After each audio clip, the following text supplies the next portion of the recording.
வணக்கம் வணக்கம் நண்பர்களே.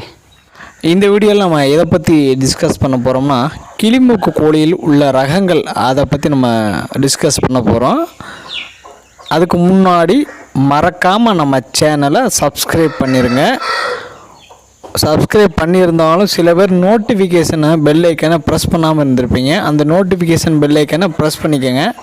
ப்ரெஸ் பண்ணி ஆல்னு கொடுத்துருங்க. அப்போ தான் நான் வீடியோ போட்டால் ரெக்கமெண்டேஷனில் வீடியோ வரும். இல்லைன்னா உங்களுக்கு நோட்டிஃபிகேஷன் ஏதோ ஒரு வழியில் நீங்கள் வீடியோ பார்த்துடலாம். சரிங்களா?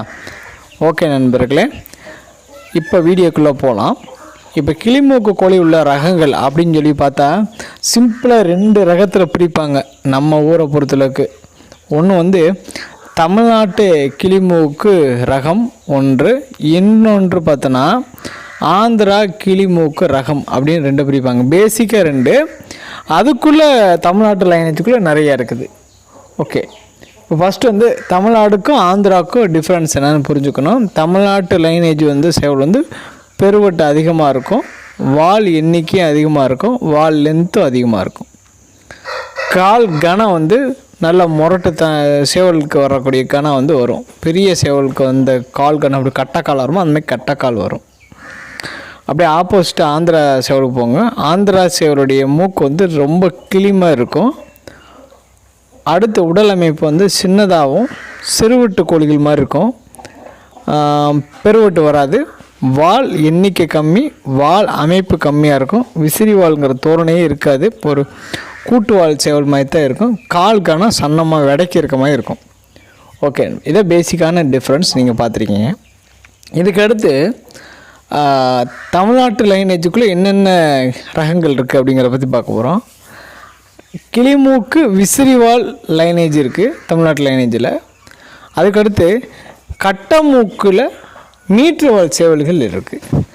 அடுத்து கட்டமூக்கு விசிறிவால் சேவல்கள் இருக்குது. இது 3மே எல்லாமே கிளிமூக்கில் தான் சேரும். இது 3 எதில் சேரும்னா தமிழ்நாட்டு பெருவெட்டின ஜாதி சேவலில் சேரும். இது ஜாதி சேவல்பாங்க, அல்லது பெருஞ்சாதி சேவல்பாங்க, அல்லது பெருவெட்டு சேவல்பாங்க, அல்லது விசிறிவால் சேவல்பாங்க, அல்லது கிளிமூக்கு சேவல் அப்படிம்பாங்க. ஏதோ ஒரு பேரை வச்சு அழைப்பாங்க. ஆனால் ஒவ்வொரு ஏரியாவுக்கும் ஒவ்வொரு மண்ணுக்கு தகுந்தபடி சேவல்கள் இருக்கும். இப்போ திண்டுக்கல் உடுமலைப்பட்ட இந்த ஏரியாவை எடுத்துக்கிட்டிங்கன்னா உங்களுக்கு சேவல் மூக்கு கனமாகவும் பெருவட்டாகவும் வால் விசிறியாகவும் வால் 1 அடிங்கிறது அதிகபட்சம் 1 அடியிலே இருக்கும். 1 அடி 1.25 அடியிலே நின்றோம். இந்த மாதிரி சேவல்கள் இந்த மண்ணுக்கு அதிகமாக உற்பத்தி ஆகும். மூக்கு நல்லா கனமாக வரும், கிளிமாக இருக்கும். பூவெல்லாம் நல்லா மத்தி போல் உருண்டை போல் வரும். இது தமிழ்நாட்டில் இந்த திண்டுக்கல் டு உடுமலைப்பேட்டை இந்த சைடில் இப்படி இருக்கும்.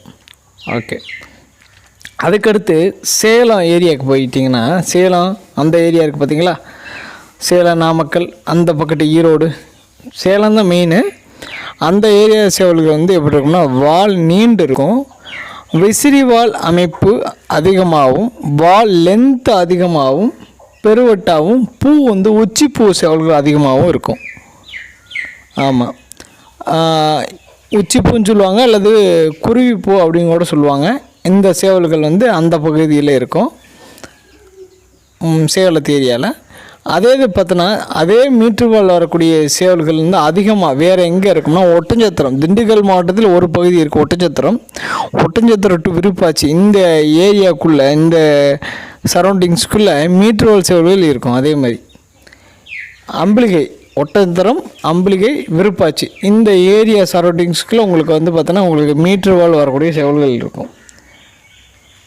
அப்புறம் மெயினான டிஃப்ரென்ஸ் பார்த்தோன்னா கிளிமூக்கு ப்ளஸ் ஆந்திரா சேவல் சொன்னதில்ல, அதில் ஒரு டிஃப்ரென்ஸ் நான் சொல்ல மறந்துட்டேன். கிளிமூக்கு பெருவட்டு தமிழ்நாட்டு லைனேஜ் சேவலுக்கு தாடி வராது. இந்த நாட்டுக்கோழிகளுக்கு வரும் பார்த்திங்களா தாடி, ஒரு மாதிரி 2 பக்கெட்டு 2 தாடி வரும்னா அந்த தாடி வராது. அதுக்கடுத்து ஆந்திரா சேவல்களுக்கு தாடி வரும். ஆமாம், அந்த பக்கெட்டு நல்லா தாடியோடு வந்திருக்கும். நீங்கள் முகத்தை ஃபோட்டோ எடுத்து பார்த்தீங்கன்னா தெரியும், தாடி தாடை எல்லாமே வரும். குஞ்சில் பார்த்தோன்னா ரொம்ப மீறின அழகாக இருக்கக்கூடிய சேவல் கூட பெருசாச்சுன்னா அந்த தாடையும் முகத்தோட அழகையே கெடுத்துரும். அடுத்து பெருவட்டு கம்மியாக இருக்கும் உங்களுக்கு சொல்லிட்டேன். இதெல்லாம் தான் தமிழ்நாட்டு லைனுக்கும் ஆந்திரா லைனுக்கும் டிஃப்ரென்ஸு. பொதுவாக வந்து சேவல் எதை பார்த்து எடுக்கணும் அப்படிங்கிறது பார்த்தீங்கன்னா இந்த ப்ரீடில் வந்து உங்களுக்கு எது பிடிச்சிருக்கோ அதை நீங்கள் எடுத்துக்கலாம். சில பேர்த்துக்கு வால் லைனேஜ் பிடிச்சா அந்த சேலத்து பக்கம் ஏரியாவில் நீங்கள் தொலைவு பிடிச்சி எடுத்துடலாம். இல்லை விருப்பாச்சு அம்பளிகை ஒட்டச்சத்திரம் அந்த ஏரியாவில் வந்து வால் லைனேஜ் சேவல் அதிகமாக இருக்கும், அங்கே நீங்கள் தேடினீங்கன்னா கிடச்சிரும்.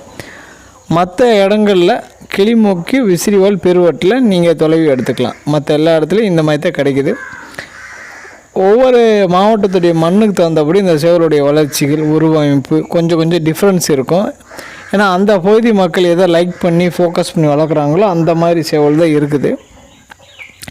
இன்றைக்கி வந்து இந்த தமிழ்நாட்டில் மட்டும் இல்லாமல் இன்றைக்கி கேரளாவில் இந்த கிளிமூக்கு சேவல் வளர்க்குறாங்க, பெங்களூரில் வளர்க்குறாங்க, ஆந்திராவில் வளர்க்குறாங்க, ஒடிசா, மகாராஷ்டிரா, காஷ்மீர் வரைக்குமே ஒரு சில கொண்டு போயிட்டாங்க.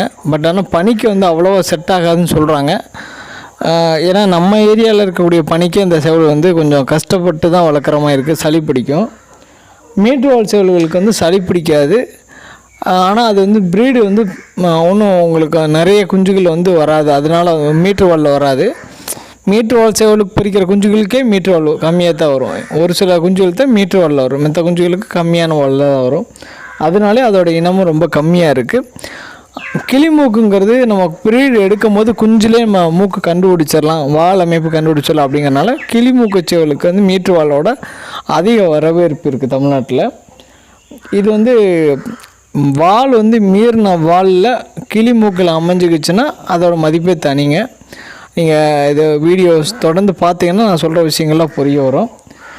இது வரைக்கும் நான் ஒரு 10 வருஷமாக வச்சுக்கோங்க அப்ராக்சிமேட்டாக நான் வந்து எத்தனையோ பொருள் விற்றுருக்கேன். இது வரைக்கும் எந்த பொருளை விற்க முடியாமல் போனதில்லை. அந்தளவுக்கு கிளிமூக்கு விசிறிவால் சேவல்களுக்கு மதிப்பு இருக்குது. நீங்கள் வளர்த்து பார்த்தீங்கன்னா உங்களுக்கு தெரியும். அடுத்தடுத்த வீடியோவில் உங்களுக்கு ஏதாச்சும் ஒரு முக்கியமான இன்ஃபர்மேஷன் தேவைன்னா நீங்கள் கமெண்டில் பதிவு செய்யுங்க. நான் அதை ஒவ்வொரு வீடியோவாக போடும்போது டைம் கிடைக்கும் போது நான் டீட்டெயிலாக உங்களுக்கு எக்ஸ்பிளைன் பண்ணி நான் போட்டுருவேன். சரிங்க நண்பர்களே, நிறைய வீடியோ பதிவு பண்ணியிருக்கோம். இதுக்கப்புறம் தடுப்பூசி வீடியோலாம் வரப்போகுது. ஸோ நீங்கள் தொடர்ந்து பாருங்கள். ஒரு 1000 வீடியோக்கு மேலே நான் யூடியூப்பில் பதிவு பண்ணியிருந்தேன், அதெல்லாம் ரிமூவ் பண்ணியிருக்கேன். நீங்கள் வீடியோஸ் போய் தொடங்கினீங்கன்னா கிடைக்காது, ஒரு கம்மியான வீடியோஸ் தான் இருக்கும். யூடியூப்பில் சில ரூல்ஸ் அண்ட் ரெகுலேஷன்ஸ் மாற்றிருக்கனால நம்ம சேனலில் பழைய வீடியோஸ் எல்லாம் ரிமூவ் பண்ணிவிட்டு புதுசாக வீடியோ அப்லோட் பண்ணுறோம். இன்றைக்கி பார்த்தீங்கன்னா நிறைய சேனல்ஸ் எல்லாம் போயிருக்கோம். பெரிய யூடியூப் சேனல்ஸ், அதாவது